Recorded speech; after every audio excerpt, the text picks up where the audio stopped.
Hello dear students, how are you all? Today we are going to discuss our class 9th science subject syllabus. In this syllabus we are going to start our second unit, organization of the living world. In this unit today we will start our first chapter number 5, the fundamental unit of life. In this unit we are discuss about cell, types of the cell and cell organelles and their work. So let us start now. Firstly we will introduce this chapter. Our first topic is cell. What is cell? So dear students, let me start. In 1665 Robert Hooke examined the thin slice of cork through self-designed microscope.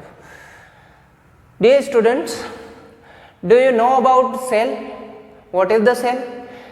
Students, आप जानते हैं cell क्या होती है? Cell को discover किसने किया था? तो who is the discover cell? Robert Hooke.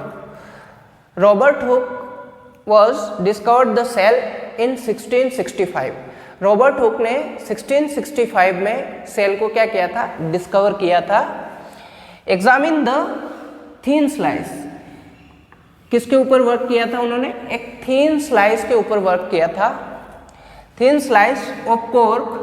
किसकी स्लाइस? कॉर्क की slice. Through self design microscope.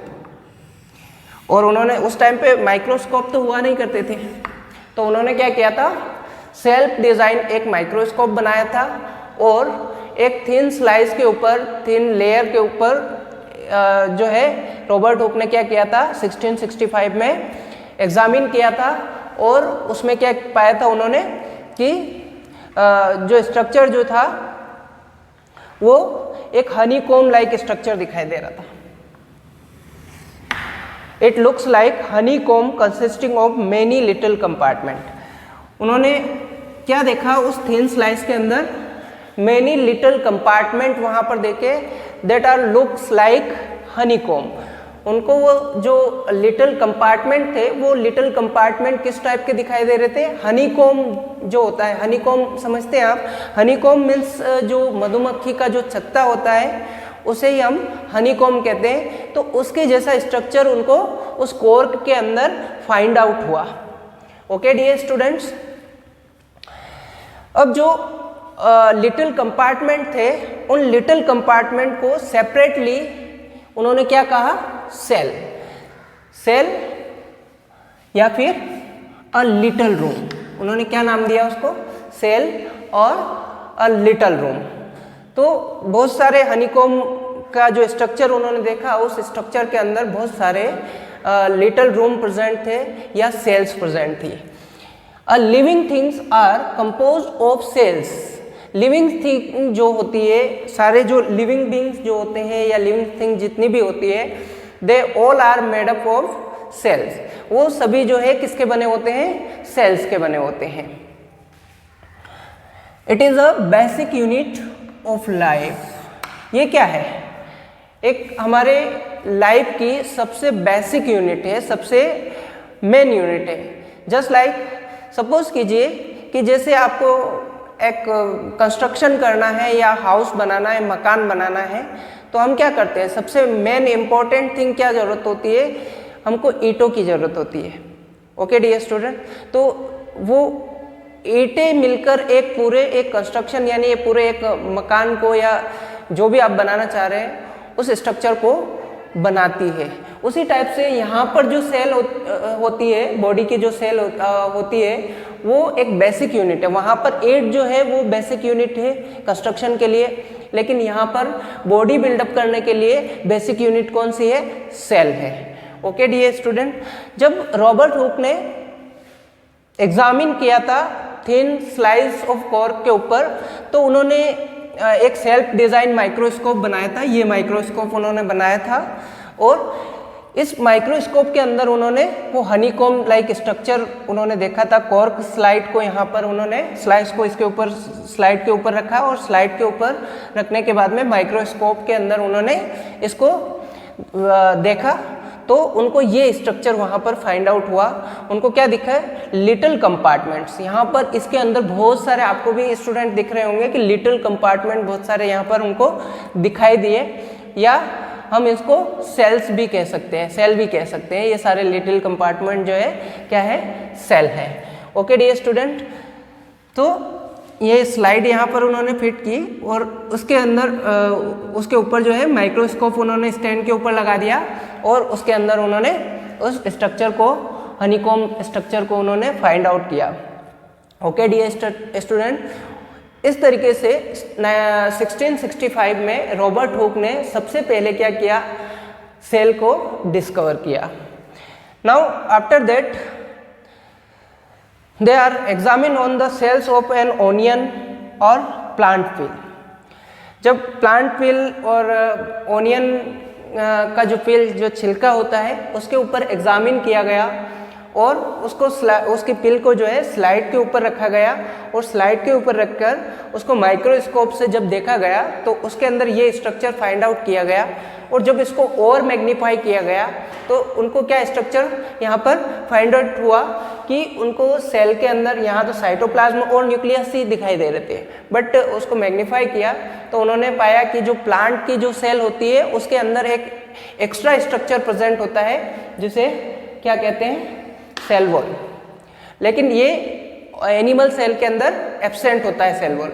बाकी न्यूक्लियस और साइटोप्लाज्म जो है वो पहले से प्रेजेंट थे। इसके अलावा सेल वॉल और सेल मेम्ब्रेन अलग अलग यहाँ पर फाइंड आउट हुई और वैक्यूल्स भी दिखे जिनके अंदर स्टोरेज ऑफ फूड होता है। तो इस तरीके से रॉबर्ट हुक ने 1665 में क्या किया, सेल को डिस्कवर किया और उन्होंने बताया कि सेल जो है, सेल का स्ट्रक्चर किस टाइप से होता है। Late us discuss about various types of the cells present in the human body. There are different types of the cells present in our body. Dear students, हमारी body के अंदर different types of the cells present होती है। We can see the structure of the cell there are present in our body. We can see here this structure is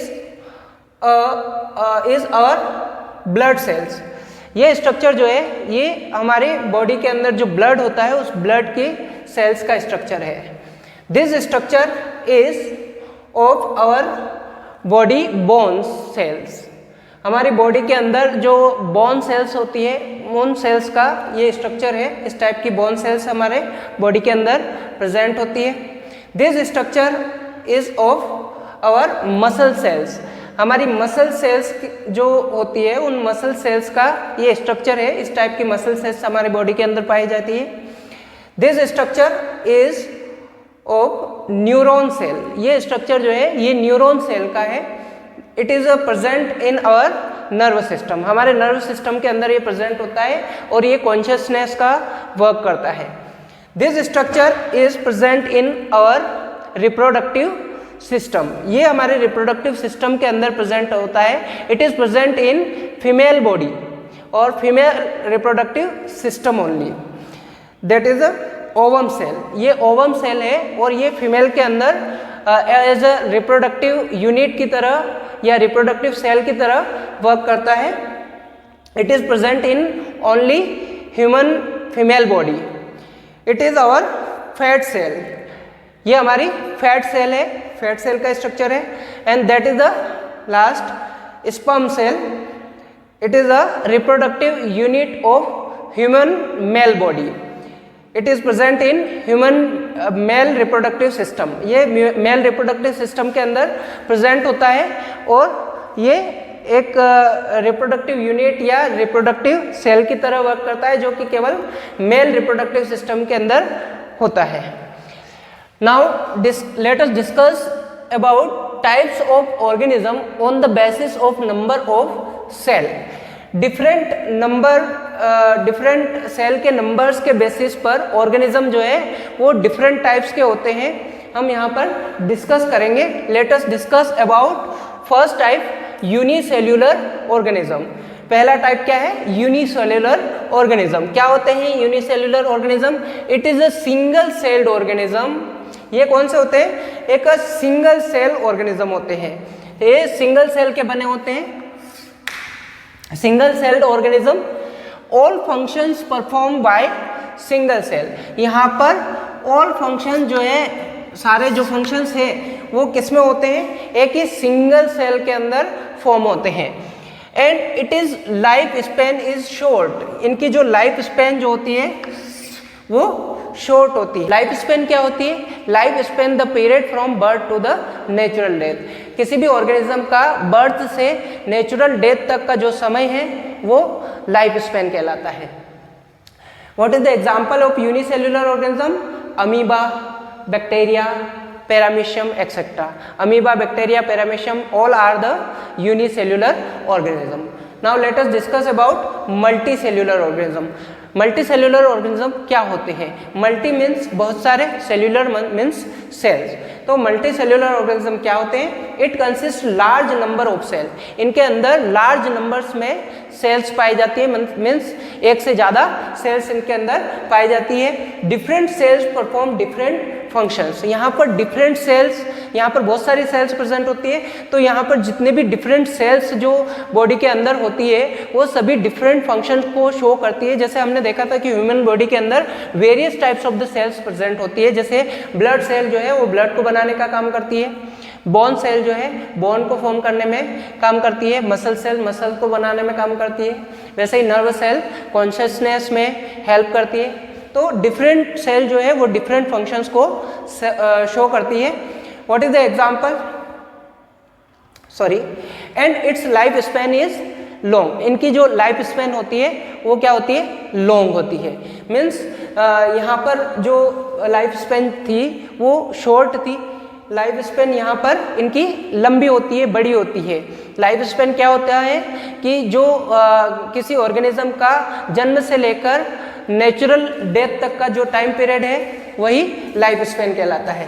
what is the example of multicellular organism? Humans, trees, all animals etcetera. ये सभी क्या है? Multicellular organism. Now we are going to discuss about what is a cell made up of.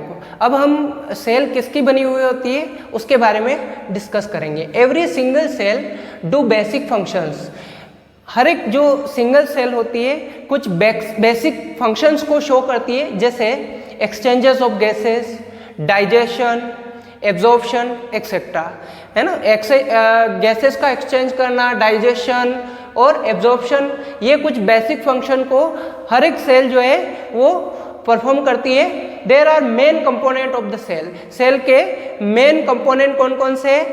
Cell membrane और plasma membrane, nucleus and cytoplasm. ये क्या है? Main component होते हैं सेल के, जिससे सेल बनी होती है। सेल मेम्ब्रेन कहाँ पर प्रेजेंट होती है? ये सबसे बाहर प्रेजेंट होती है। न्यूक्लियस जो है वो सेंटर में प्रेजेंट होता है और इस न्यूक्लियस के चारों तरफ जो है साइटोप्लाज्म प्रेजेंट होता है सेल के अंदर। Now let us discuss about cell membrane और प्लाज्मा मेम्ब्रेन और प्लाज्मा लेमा। सेल मेम्ब्रेन को हम प्लाज्मा मेम्ब्रेन भी कहते हैं और प्लाज्मा लेमा भी कहते हैं। It is the boundary of the each cell. ये क्या होती है सेल मेम्ब्रेन? सेल मेम्ब्रेन जो है वो हर एक सेल की क्या होती है? बाउंड्री होती है, विच separate the cytoplasm from surrounding. ये जो सेल होती है ये इसके आसपास जो साइटोप्लाज्म प्रेजेंट होता है उस साइटोप्लाज्म से दूसरे साइटोप्लाज्म को, मतलब इसके साइटोप्लाज्म को क्या करता है? सेपरेट करता है। मतलब एक सेल के साइटोप्लाज्म को दूसरी सेल के साइटोप्लाज्म से सेपरेट करके रखता है कौन? Plasma membrane. Present in both animal cell and plant cell. ये एनिमल सेल और प्लांट सेल दोनों में प्रेजेंट होता है। It is made up of proteins and lipid. ये किसका बना होता है? प्रोटीन्स और लिपिड्स का बना होता है। It is selectively permeable. ये क्या होता है? सिलेक्टिवली परमिएबल होता है। In nature it allow in and out of the cell. ये क्या है, सिलेक्टिवली परमिएबल होता है। और ये सिलेक्टिवली परमिएबल का मतलब ये होता है कि ये किसी भी मिनरल्स को जो है अलाउ करता है या तो इन या आउट के लिए। It is flexible and can be folded, broken and reunited. ये जो है ये फ्लेक्सिबल होता है, ये फोल्डेड हो सकता है, ब्रोकन हो सकता है और वापस से रीयूनाइटेड हो सकता है। Now let us discuss about movement of substances through plasma membrane. Plasma membrane के थ्रू जो है सब्सटेंसेस का क्या मूवमेंट होना अब हम डिस्कस करेंगे। First method of diffusion. Diffusion की मेथड के थ्रू जो है सब्सटेंसेस का मूवमेंट करना थ्रू द प्लाज्मा मेम्ब्रेन। तो डिफ्यूजन में क्या होता है, what is the diffusion? It is the spontaneous movement. ये स्पॉन्टेनियस मूवमेंट होता है, मतलब पहले से निश्चित नहीं होता है, अनियोजित होता है या पहले से फिक्स नहीं होता है। अचानक होने वाला जो मूवमेंट होता है वो स्पॉन्टेनियस मूवमेंट कहलाता है। It is the spontaneous movement of a substance from high concentration region to low concentration region। ये spontaneous movement होता है substances का जो कि हाई कॉन्सेंट्रेशन रीजन से उनका मूवमेंट किस तरफ होता है, लो कॉन्सेंट्रेशन रीजन की ओर। Oxygen and carbon dioxide can move across the cell membrane. यहाँ पर डिफ्यूजन की मेथड के थ्रू जो है ऑक्सीजन और carbon dioxide can move across the cell membrane. Oxygen और कार्बन डाइऑक्साइड जो है इस डिफ्यूजन की मेथड से या इसकी प्रोसेस से क्या होता है, सेल के अंदर और बाहर मूवमेंट करते हैं।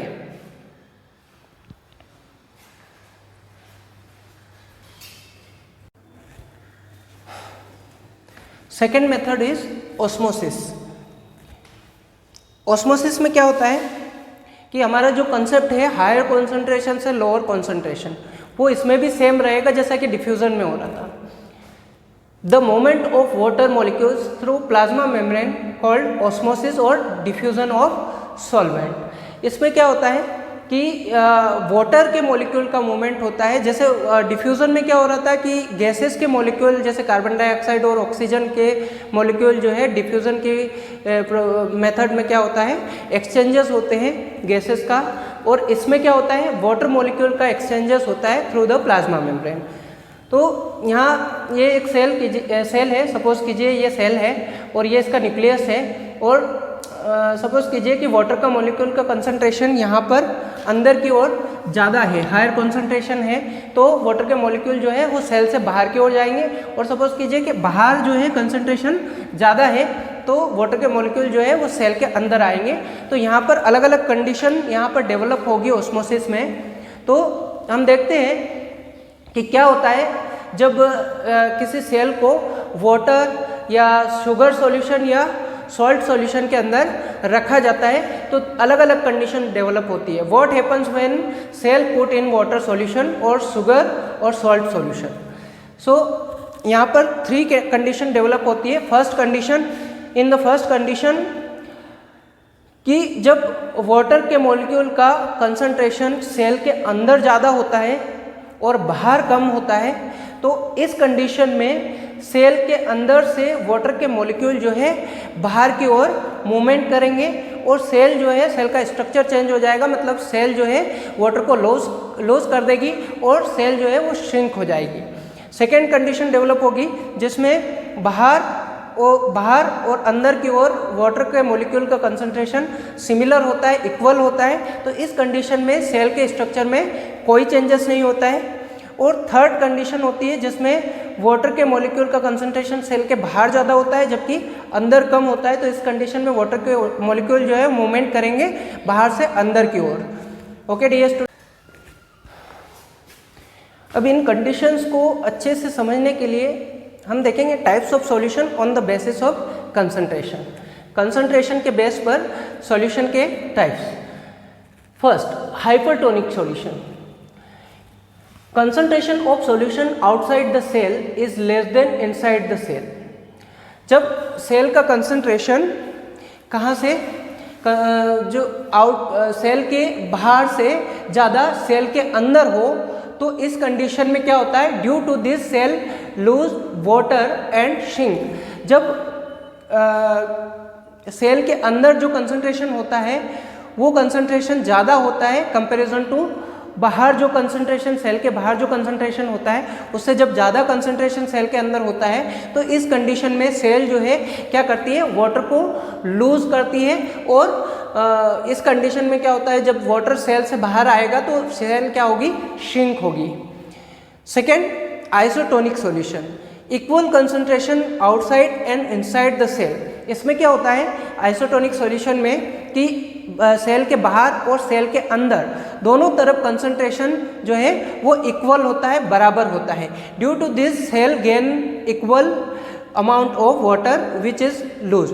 इस कंडीशन में जो भी सेल ने वाटर को लूज किया है वो वाटर जो है वो वापस से गेन कर लेती है, या इक्वल अमाउंट जो है वो अंदर और बाहर कंसंट्रेशन का होता है। इस कंडीशन में सेल के स्ट्रक्चर में कोई चेंजेस नहीं होता है, जबकि यहाँ पर सेल जो है वो श्रिंक हो जाती है होता है। हाइपोटोनिक सॉल्यूशन, हाइपोटोनिक सॉल्यूशन में क्या होता है, सेल के बाहर का जो कंसंट्रेशन होता है वो सेल के अंदर के कंसंट्रेशन से ज़्यादा होता है। तो इस कंडीशन में सेल के बाहर से वाटर के मॉलिक्यूल सेल के अंदर की ओर मूवमेंट करते हैं।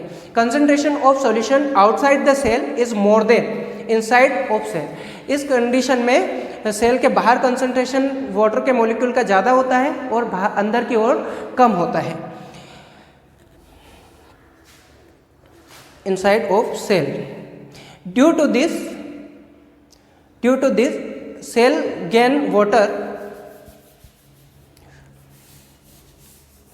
Due to this cell gain water and cell swell up and may be burst. इस कंडीशन में सेल जो है वाटर को गेन करती है, स्वेल अप होती है, और वो जब कंटिन्यूअसली वाटर को गेन करती जाती है तो वो लास्ट में बर्स्ट भी हो सकती है या फट भी सकती है। तो यहाँ पर जो सेल हमने यूज़ किए, हम सेल का यूज़ कर सकते हैं राइजेंस और एग का। राइजेंस मीन्स किशमिश या अंडे का यूज़ कर सकते हैं इस एक्सपेरिमेंट को करने के लिए। So dear students, in the next video we will discuss our next concept, cell wall, and different types of the cells, animal cell, plant cell, etc. So have a good day and goodbye.